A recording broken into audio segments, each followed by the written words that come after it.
আসসালামু আলাইকুম everyone, welcome back to my channel Mukti's cooking world. আজকে আমি আপনাদেরকে তৈরি করে দেখাবো ফ্রাইড চিকেন। তবে আজকের ফ্রাইড চিকেনটা আমি তৈরি করে দেখাবো একদম ঘরে থাকা সাধারণ কিছু মশলা দিয়ে, কোনো ধরনের স্পেশাল মশলা ছাড়াই ঘরে থাকা সাধারণ কিছু উপকরণ দিয়ে কিভাবে এরকম রেস্টুরেন্টের মতো পারফেক্ট ফ্রাইড চিকেন তৈরি করবেন সেই রেসিপিটাই আপনাদের সাথে আজকে আমি শেয়ার করব। আশা করছি আপনাদের ভালো লাগবে। তো চলুন দেখে নেওয়া যাক কিভাবে এই মজাদার ফ্রাইড চিকেনটা তৈরি করতে হয়। এখানে আমি আধা কেজি পরিমাণ চিকেন নিয়ে নিয়েছি এবং চিকেনটা আমি স্কিন সহ নিয়েছি। সাধারণত ফ্রাইড চিকেনের জন্য কিন্তু স্কিন সহই চিকেনটা ব্যবহার করা হয়, এতে করে ফ্রাইড চিকেনটা খেতেও টেস্টি হয় এবং এর মধ্যে চিকেনের যে জুসিনেসটা সেটাও বজায় রাখে। তবে কেউ যদি স্কিন সহ চিকেনটা নিতে না চান সেক্ষেত্রেও কোনো সমস্যা নেই। এখন এর মধ্যে আমি দিয়ে দিচ্ছি 1 টেবিল চামচ পরিমাণ আদা বাটা আর দিয়ে দিচ্ছি 1 টেবিল চামচ পরিমাণ রসুন বাটা।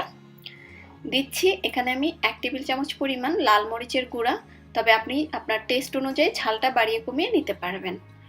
এখন এর মধ্যে আমি দিয়ে দিচ্ছি 1 চা চামচ পরিমাণ গরম মশলার গুঁড়া। এটা বাজার থেকে কিনে আনা গরম মশলার গুঁড়া, যে কোনো ব্র্যান্ডেরটা ব্যবহার করলেই হবে। এখন এর মধ্যে আমি দিয়ে দিচ্ছি 1 টেবিল চামচ পরিমাণ লাইট সয়া সস। সয়া সসটা যদি হাতের কাছে না থাকে সেক্ষেত্রে না দিলেও হবে, তবে দিলে টেস্টটা বেশি ভালো আসে। স্বাদ মতো কিছুটা লবণ দিয়ে দিলাম এবং লবণটা একটু বুঝে দিবেন, কারণ সয়া সসে কিন্তু বেশ ভালোই লবণ থাকে। এবার এই সব কিছুকে খুব ভালোভাবে একত্রে মেখে নিতে হবে। মশলার সঙ্গে চিকেনের টুকরোগুলো খুব ভালোভাবে মেখে নিতে হবে এবং এই চিকেনের টুকরোগুলোকে এখন আমি 2 ঘন্টার জন্য এভাবেই ম্যারিনেট করে রেখে দিব। আপনার হাতে যদি সময় বেশি না থাকে সেক্ষেত্রে চেষ্টা করবেন 1 ঘন্টার মতো ম্যারিনেট করে নেওয়ার জন্য। আসলে চিকেনটা যত সময় ধরে ম্যারিনেট হবে এর ভিতরে ততটা ভালোভাবে মশলাগুলো ঢুকতে পারবে। এখন চিকেনটা একটা সাইডে ম্যারিনেট হওয়ার জন্য রেখে দিচ্ছি। এখানে একটা পাত্রের মধ্যে আমি মেজারমেন্ট কাপের 2 কাপ পরিমাণ ময়দা নিয়ে নিচ্ছি। এখন এই ময়দার মধ্যে দিয়ে দিচ্ছি 4 টেবিল চামচ পরিমাণ কর্নফ্লাওয়ার, তবে কর্নফ্লাওয়ারটা যদি হাতের কাছে না থাকে সেক্ষেত্রে স্কিপ করলেও হবে। এবার এর মধ্যে আমি আধা চা চামচ পরিমাণ লাল মরিচের গুঁড়া দিয়ে দিলাম আর দিয়ে দিচ্ছি 1/4 চা চামচ পরিমাণ লবণ। এবং এটাই হচ্ছে আমাদের ফ্রাইড চিকেনের জন্য ময়দার যে কোটিংটা আমরা ব্যবহার করব সেই ময়দার মিশ্রণটা, এবং এটা একদমই রেডি হয়ে গিয়েছে। আর এরই মাঝে আমার চিকেনটাও কিন্তু খুব সুন্দরভাবে ম্যারিনেট হয়ে গিয়েছে। এবার সবকিছু হাত দিয়ে আবারও একবার একটু মিশিয়ে নিচ্ছি এবং এখান থেকে আমি 1 টুকরো চিকেন নিয়ে নিচ্ছি। ময়দাটা যে রেডি করে রেখেছিলাম তার মধ্যে চিকেনের টুকরোটা দিয়ে ভালোভাবে ময়দার মধ্যে চিকেনের টুকরোটাকে গড়িয়ে নিতে হবে। চিকেনের টুকরোটা ময়দার মধ্যে ভালোভাবে কোট করে নেওয়ার পরে এক্সট্রা ময়দাটা ঝেড়ে ফেলে দিতে হবে। এখানে একটা পাত্রে আমি বেশ কিছুটা নরমাল তাপমাত্রার পানি নিয়ে নিয়েছি। এবার এই পানির মধ্যে চিকেনের টুকরোটা আমি 20 থেকে 30 সেকেন্ডের মতো জাস্ট ডুবিয়ে রাখবো। 20-30 সেকেন্ড পরে চিকেনের টুকরোটা পানি থেকে আমি তুলে নিচ্ছি এবং ময়দার মিশ্রণের মধ্যে আবারও চিকেনের টুকরোটাকে ভালোভাবে হাত দিয়ে চেপে চেপে নিতে হবে এবং উপর দিয়ে কিছুটা ময়দা ছড়িয়ে চাপটা ময়দার উপরে দিতে হবে। আমি কিভাবে কাজটা করছি আশা করছি আপনারা দেখে বুঝতে পারছেন। জাস্ট পানিতে ডুবিয়ে নিয়ে তারপরে এভাবে ময়দার মধ্যে কোট করে নেওয়ার পরেই কিন্তু এর উপরে একটা লেয়ারে পরিণত হবে।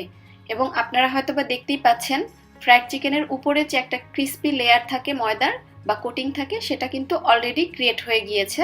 তবে আপনারা কেউ যদি মনে করেন ময়দার লেয়ারটা আরো মোটা করে দিবেন সেক্ষেত্রে আরো একবার পানিতে ডুবিয়ে একইভাবে ময়দায় কোট করে নিতে পারেন।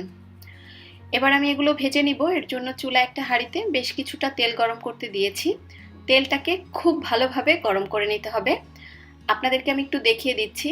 দেখেন একটা কাঠি দেওয়ার পরে সঙ্গে সঙ্গে সাইড দিয়ে অনেকগুলো বাবলসের মতো উঠে আসছে, তার মানে বুঝতেই পারছেন তেলটা অনেকটা ভালোভাবে গরম করে নেওয়া।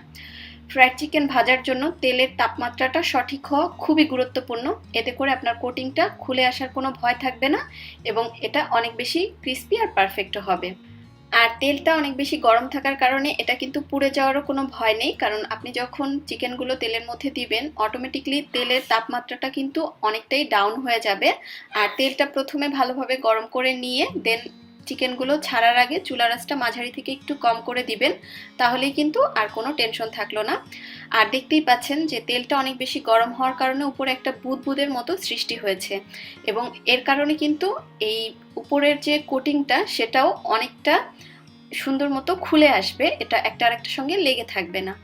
এবং যখন একটা সাইড হয়ে যাবে ওই পর্যায়ে এগুলোকে উল্টে দিতে হবে, এবং মিডিয়াম লো আছে এক একটা ব্যাস 15 থেকে 16 মিনিট সময় নিয়ে ভেজে নিতে হবে। যেহেতু এগুলো ব্রয়লার চিকেন, 15-16 মিনিট যথেষ্ট এরকম এক একটা টুকরো ভেজে নেওয়ার জন্য। তো আমার এগুলো ভাজা হয়ে গিয়েছে, আমি এখন তেল থেকে তুলে নিচ্ছি। এই তো তৈরি হয়ে গেল আমার একেবারে ঘরে থাকা সাধারণ কিছু উপকরণ দিয়ে রেস্টুরেন্ট স্টাইলের ফ্রাইড চিকেন, এবং এটা খেতে খুবই টেস্টি হয়ে থাকে। আপনারা যখন তৈরি করবেন নিজেরাই বুঝতে পারবেন। এবং আমি এখন আপনাদেরকে একটু ভেঙে দেখাচ্ছি যে আসলে ভিতরটা কেমন হয়েছে।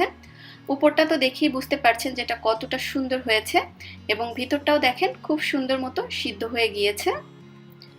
তো আমি আশা করছি আপনাদের কাছে আমার আজকের এই রেসিপিটা ভালো লেগেছে। তাহলে আজকের মতো আমি এখানেই বিদায় নিচ্ছি। সবাই খুব বেশি ভালো থাকবেন। আল্লাহ হাফেজ।